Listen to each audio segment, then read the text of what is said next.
গণতন্ত্রের চতুর্থ স্তম্ভ বলা হয় সাংবাদিকতাকে, যেখানে অনিয়ম আর অন্যায়ের বিরুদ্ধে কলম হওয়ার কথা প্রধান হাতিয়ার, সেখানে এক শ্রেণীর মানুষ এই পবিত্র পেশাকে ব্যবহার করছে অন্যের জমি দখল, চাঁদাবাজি আর ব্ল্যাকমেল করার ঢাল হিসেবে।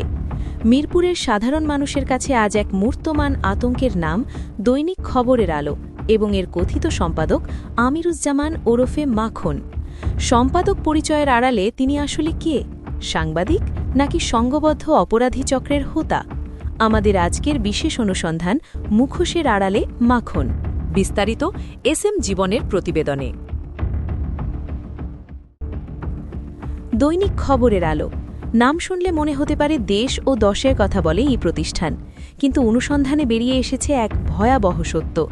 অভিযোগ রয়েছে এটি কোনো সংবাদ মাধ্যম নয়, বরং এটি শীর্ষ সন্ত্রাসী, চাঁদাবাজ আর দখলবাজদের একটি নিরাপদ আস্তানা। এই প্রতিষ্ঠানের কর্ণধার আমিরুজ্জামান, যার শিক্ষাগত যোগ্যতা উচ্চ মাধ্যমিকের গণ্ডি না পেরোলেও ক্ষমতার জোরে তিনি আজ একটি পত্রিকার সম্পাদক। আমাদের অনুসন্ধানী দল পৌঁছে যায় মিরপুর 12 নম্বরের বি ব্লকের 9/3 নং রোডের 152/16 নম্বর বাড়িতে। বাড়িটির প্রকৃত মালিক ছিলেন সরোজ কুমার নামে এক ব্যক্তি, কিন্তু 2016 সাল থেকে বাড়িটির নিয়ন্ত্রণ কথিত সম্পাদক আমিরের হাতে। অভিযোগ রয়েছে সরোজ কুমারকে প্রাণনাশের হুমকি দিয়ে ভিটেমাটি ছাড়া করেছেন এই ভূমিদস্যু।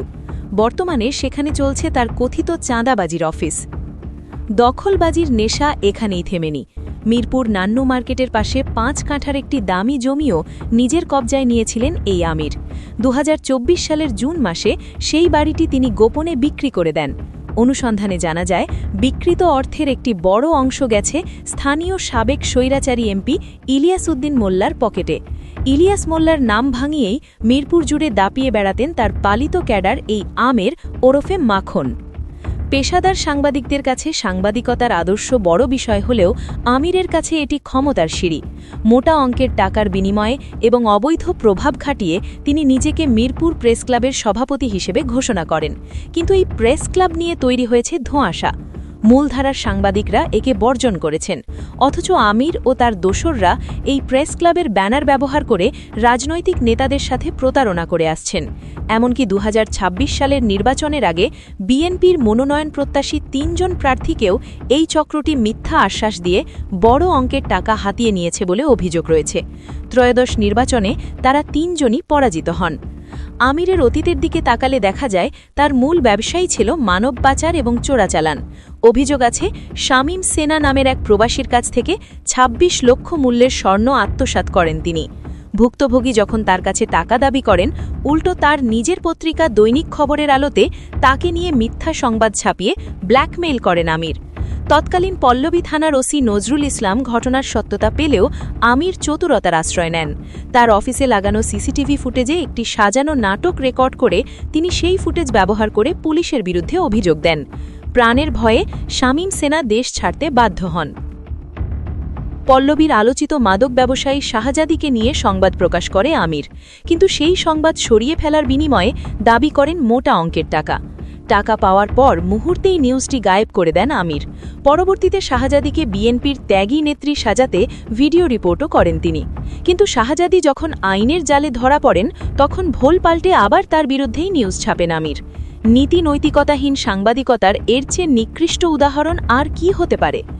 গত 5ই অগস্ট ছাত্র জনতার অভ্যুত্থানে আওয়ামী লীগ সরকারের পতনের পর আমির ওরফে মাখন নতুন কৌশলে অবতীর্ণ হয়েছেন। ইলিয়াস উদ্দিন মোল্লা পালিয়ে গেলেও আমির এখন বিএনপি নেতাদের কাঁধে ভর করে আগের মতোই ত্রাস সৃষ্টি করছেন। অভিযোগ উঠেছে টাকা নিয়ে অনেক আওয়ামী লীগ নেতাকে দেশ ছাড়তে সরাসরি সহায়তা করেছেন এই কথিত সম্পাদক। আমিরের বিরুদ্ধে কেউ কথা বললেই শুরু হয় হয়রানি। প্রশাসনের বিভিন্ন দপ্তরে মিথ্যা অভিযোগ দিয়ে হয়রানি। দৈনিক খবরের আলো পত্রিকায় মিথ্যা সংবাদ প্রকাশ করাই তার প্রধান অস্ত্র। মিরপুরবাসী তাকে এখন চেনে মামলাবাজ মাখন হিসেবে। একজন আমিরুজ্জামান যখন সাংবাদিকতার লেবাস পরে সমাজকে কলুষিত করে, তখন তার দায়ভার পুরো পেশাদার সাংবাদিক সমাজের ওপর পড়ে। জমি দখল, চাঁদাবাজি, মাদক ব্যবসায়ীদের পৃষ্ঠপোষকতা আর ব্ল্যাকমেইলই যদি হয় দৈনিক খবরের আলোর কাজ, তাহলে সেই আলো আসলে সমাজের অন্ধকারকে আরও গাঢ় করছে।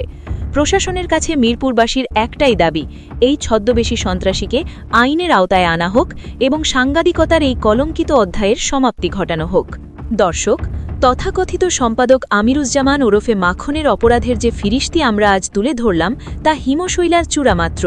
আমাদের অনুসন্ধানে উঠে এসেছে আরও এমন কিছু চাঞ্চল্যকর তথ্য যা শুনলে আটকে উঠবে যে কেউ।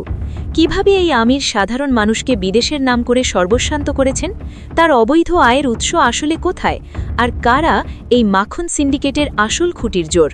রাজনৈতিক পট পরিবর্তনের সাথে সাথে কিভাবে তিনি গিরগিটির মতো রং বদলে নিজের সাম্রাজ্য টিকিয়ে রাখছেন। আমিরুজ্জামানের এই অন্ধকার জগতের আরও রোমহর্ষ সব অধ্যায় এবং তার বিরুদ্ধে থাকা আরও অসংখ্য ভুক্তভোগীর জবানবন্দি নিয়ে আমরা ফিরছি খুব শিগগির। দৈনিক খবরের আলোর আড়ালে থাকা আরও এক ভয়াবহ সত্যের সন্ধানে চোখ রাখুন আমাদের বিশেষ অনুসন্ধানের পরবর্তী পর্বে। ততক্ষণ পর্যন্ত অন্যায়ের বিরুদ্ধে সোচ্চার থাকুন, সচেতন থাকুন, সত্যের সন্ধানে আমাদের সাথেই থাকুন। আল্লাহ হাফেজ।